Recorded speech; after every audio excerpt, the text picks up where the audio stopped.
नमस्कार मित्रांनो, पिंगा ग पोरी पिंगा या मालिकेच्या आजच्या भागात आपण बघणार आहोत. वल्लरी आता डॉक्टरांकडे आलेली असते आणि डॉक्टरांना विचारू लागते की तुमचे रिपोर्ट्स अजून आले नाहीये. त्यावर डॉक्टर म्हणतात, आम्ही रिपोर्ट्स तेव्हाच मेल करतो जेव्हा रिपोर्ट्स नॉर्मल असतात. अदरवाईज आम्ही पेशंटला हॉस्पिटलमध्ये बोलवून घेतो कारण त्यांना काउन्सिलिंगची गरज असते. हे ऐकल्यानंतर आता वल्लरीला जरा आश्चर्य वाटतं आणि ती त्यांना विचारू लागते की म्हणजे डॉक्टर. तेव्हा डॉक्टर म्हणतात, एक मिनिट. असं म्हणत आता डॉक्टर वल्लरीचे रिपोर्ट्स तिला दाखवू लागतात. आता वल्लरीचे रिपोर्ट्स नॉर्मल असतात, त्यामुळे वल्लरी ते रिपोर्ट्स बघून खूप खुश झालेली असते. पण पुढे डॉक्टर म्हणतात की मिसेस भामरे, तुमचे रिपोर्ट्स जरी नॉर्मल असले तरीही मिस्टर मनोज भामरे यांचे रिपोर्ट्स नॉर्मल नाहीयेत. हे ऐकल्यानंतर आता वल्लरीला मोठा धक्का बसलेला असतो. तेव्हा वल्लरी म्हणू लागते की काय डॉक्टर, हे तुम्ही काय बोलताय? हे शक्य नाहीये. रिपोर्ट्समध्ये काहीतरी गडबड झाली असेल. आपण पुन्हा एकदा चेक करू. बोला ना डॉक्टर, हे खरं नाहीये. तेव्हा डॉक्टर तिला म्हणतात, मी तुमच्या भावना समजू शकते, पण मिसेस भामरे, हे रिपोर्ट्स खरे आहेत. पुढे त्या म्हणतात, तुम्ही जी काही मिस्टर भामरेंची मेडिकल हिस्ट्री मला सांगितली त्यावरून आणि त्यांना जे गोळ्या औषधं चालू होते त्याचाच हा परिणाम झालेला आहे. हे ऐकल्यानंतर आता वल्लरीला आणखीच मोठा धक्का बसलेला असतो. तेव्हा डॉक्टर तिला म्हणतात की तुम्हाला दोघांनाही आता कधीच बाळ होऊ शकत नाही. हे ऐकल्यानंतर आता वल्लरीच्या डोळ्यात पाणी येऊ लागतं. तेव्हा ती म्हणते की काहीतरी वे आउट असेल ना, काहीतरी उपाय असू शकेल ना, मला सांगा ना डॉक्टर, आम्ही सगळं करायला तयार आहे. तेव्हा डॉक्टर म्हणतात की सॉरी मिसेस भामरे, हे आता शक्य नाहीये. यावरती कुठलाच उपाय नाहीये. तेव्हा वल्लरीला मनोजची आठवण येते.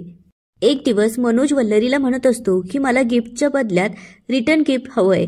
तेव्हा वल्लरी विचारते की काय हवंय तुम्हाला, सांगा, तुम्ही जे मागाल ते मी द्यायला तयार आहे. तेव्हा मनोज तिला कपाटातून त्याची डायरी काढून दाखवतो आणि त्यामध्ये त्याने लिहिलेली बकेट लिस्ट दाखवत म्हणतो की यामधलं सगळ्यात मोठं स्वप्न म्हणजे आपलं बाळ. आता हे जेव्हा वल्लरीला आठवतं तेव्हा वल्लरीला खूप वाईट वाटू लागतं.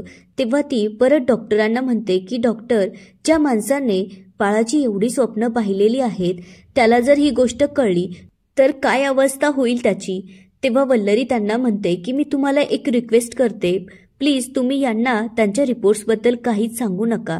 त्यावर डॉक्टर म्हणू लागतात, हे बघा, जसं पेशंटने डॉक्टरांपासून काहीच लपवायचं नसतं तसं डॉक्टरांनी सुद्धा पेशंटपासून काहीच लपवायचं नसतं.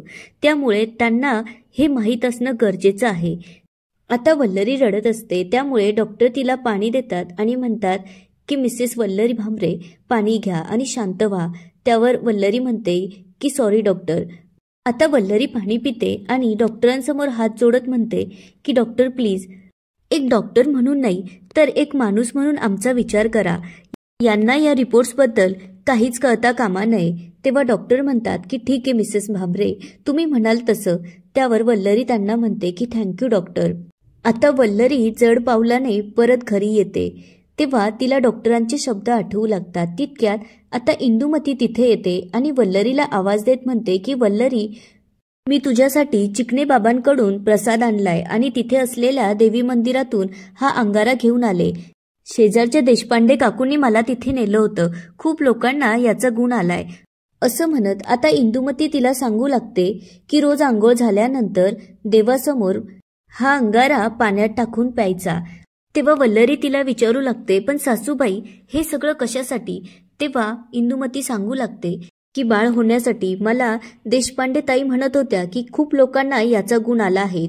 तुलाही लवकरच गुण येईल, माझी खात्री आहे. तू एवढं कर. हे ऐकल्यानंतर आता वल्लरी इंदुमतीला म्हणते की सासूबाई, या गोष्टींनी खरंच काही होत नसतं. त्यावर इंदुमती तिला म्हणते की मला माहीत नाही, मी सांगितलेला एवढा उपाय कर. माझ्या घरात पुढच्या वर्षीपर्यंत पाळणा हल्लाच पाहिजे. त्यासाठी तुला हा प्रसाद आणि अंगारा रोज घ्यावा लागेल. तेव्हा वल्लरी तिच्या हातातून तो अंगारा आणि प्रसाद घेत म्हणते की द्या इकडे. असं म्हणत आता वल्लरी रडत रडतच तिच्या रूममध्ये जाऊन बसते. तेव्हा इंदुमती सुद्धा रडू लागते आणि म्हणते की माझी कोणालाच काळजी नाहीये. माझंही आजी होण्याचं स्वप्न आहे. काही बोललं का आपलं फक्त डोळ्यात पाणी काढायचं. म्हणजे सासू जशी सासूरवास करते किंवा मारहाण करते आणि हिला जेवायलाच देत नसते. माझा तर कोणी विचारच करत नाहीये. मला तर असं वाटतं की माझ्या वंशाचा दिवा बघितल्याशिवायच मी मरणार आहे. असं म्हणत आता इंदुमती जोरजोरात रडू लागते. आता इकडे वल्लरी स्वयंपाक करत असताना मिठू तिथे येते आणि आश्रमात झालेली सगळी गंमत सांगू लागते. तितक्यात आता मनोज वल्लरीसाठी गजरा घेऊन येतो. आता मिठूला बघून मनोज तो गजरा त्याच्या बॅगमध्ये परत ठेवतो. मिठू वल्लरीला सांगत असते की आश्रमामध्ये मुले इतकी दंगा करत होते, चक्क आज एक मुलगा हिंदी पिक्चरचे गाणे गात होता. त्याच्या मागे सगळेच मुलं गाऊ लागले. तेव्हा मी त्याला बाजूला घेऊन म्हणाले की हे काय. त्यावर तो म्हणतो की मला अभ्यास करायला बोर झालं ना, त्यामुळे मी असं गाणं म्हणतोय. आता वल्लरीचं तिच्याकडे लक्षच नसतं.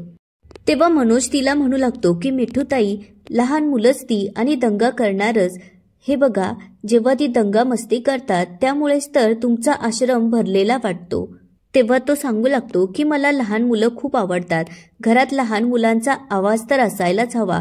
हो ना वल्लू, असं तो वल्लरीला म्हणू लागतो. तेव्हा वल्लरी म्हणते की हो, खरंच घरात लहान मुलं हवीत. आता वल्लरी मिठूला म्हणत असते की आपण पटकन जेवण करूया आणि तेजाच्या घरी आवरायला जाऊया. तेजाताईंचा पसारा तसाच टाकून गेलाय आणि चावी माझ्याकडे आहे. तेव्हा मिठू म्हणू लागते, एवढंच ना, त्यासाठी तू कशाला हवीये? मी जाऊन सगळं आवरते.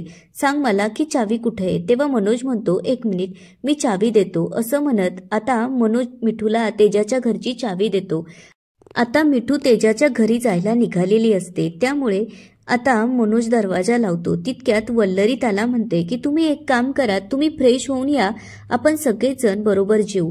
त्यामुळे मनोजही तिथून जातो. मात्र वल्लरीच्या डोक्यामध्ये सारखे तेच विचार फिरत असतात.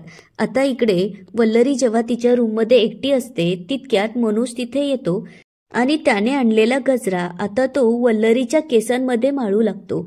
तेव्हा वल्लरी त्याला म्हणते की हे काय करताय. त्यावर तो म्हणतो, काय नाही, गजरा माळतोय. त्यावर वल्लरी म्हणते, बरं. त्यावर मनोज म्हणतो की फक्त बरं. पुढे तो तिला विचारू लागतो की वल्लू, काही झालंय का. तेव्हा ती म्हणते की काहीच नाही. त्यावर मनोज म्हणतो, कारण एरवी मी जेव्हा तुझ्यासाठी गजरा घेऊन येतो तेव्हा तू खूप एक्सायटेड असते आणि आज अशी नाराज का. तेव्हा वल्लरी हसते आणि म्हणते की नाही, असं काहीच नाहीये. तेव्हा मनोज तिला म्हणू लागतो की वल्लू, तू जरी वकील असली ना तरी तुझी वकिली माझ्या समोर चालणार नाही, कारण तुझ्या चेहऱ्यावरची एक रेष सुद्धा मला खूप काही सांगून जाते. तेव्हा खरं सांग की काय झालंय. तुझं आईसोबत काही भांडण झालंय का परत. तेव्हा वल्लरी म्हणते की नाही. तेव्हा मनोज म्हणतो, मला एक सांग, डॉक्टरांचे रिपोर्ट्स काय आले. असं म्हटल्यानंतर आता वल्लरी पटकन तिथून उठून बाजूला जाते. तेव्हा मनोज तिच्या जवळ येतो आणि तिचा हात पकडत म्हणतो की मला वाटलंच होतं, माझी शंका खरी आहे, तर सांग काय रिपोर्ट्स आलेत. तेव्हा वल्लरी रडू लागते आणि त्याला म्हणते की मला माफ करा, मी तुम्हाला बाळ होण्याचं सुख कधीच देऊ शकणार नाही. हे ऐकल्यानंतर आता मनोज तिला परत विचारू लागतो की वल्लू, एक मिनिट, काय म्हणायचंय तुला. तेव्हा वल्लरी म्हणते की मी कधीच आई होऊ शकणार नाहीये. हे ऐकल्यानंतर आता मनोजला धक्का बसलेला असतो, पण तरीही तो आता वल्लरीला जवळ घेत तिला सावरण्याचा प्रयत्न करतो आणि म्हणतो की वल्लू, असं काही नसेल, तू टेन्शन घेऊ नको, मी आहे ना तुझ्यासोबत. आता दुसऱ्या दिवशी सकाळी वल्लरीला अचानक जाग येते तर शेजारी मनोज नसतो. त्यामुळे ती उठून बाहेर येते. पाहते तर मनोज एकटाच गॅलरीत उभा असतो. त्याला पाहिल्यानंतर वल्लरी विचारू लागते की तुम्ही असे अचानक बाहेर उठून का आलात. त्यावर मनोज म्हणतो की वल्लू, माझ्या डोक्यात एक विचार आलाय की काल जे काही तू मला सांगितलं ती गोष्ट फक्त आपल्या दोघांमध्येच राहील. ही गोष्ट आईला कळता कामा नये. हे ऐकल्यानंतर आता वल्लरी म्हणते की हे कसं शक्य आहे. त्यावर मनोज म्हणतो, हे बघ, आधीच ती तुझा खूप अपमान करत असते. सासू म्हणून ती तुझ्याशी वाईट वागतेच, पण बाई म्हणून सुद्धा ती वाईटच आहे. त्यामुळे ही गोष्ट जर तिला कळली तर ती तुला उगाचच त्रास देईल. तेव्हा मनोज तिला म्हणतो, चल मी तुझ्यासाठी चहा ठेवतो. असं म्हणत आता मनोज वल्लरीसाठी चहा ठेवू लागतो.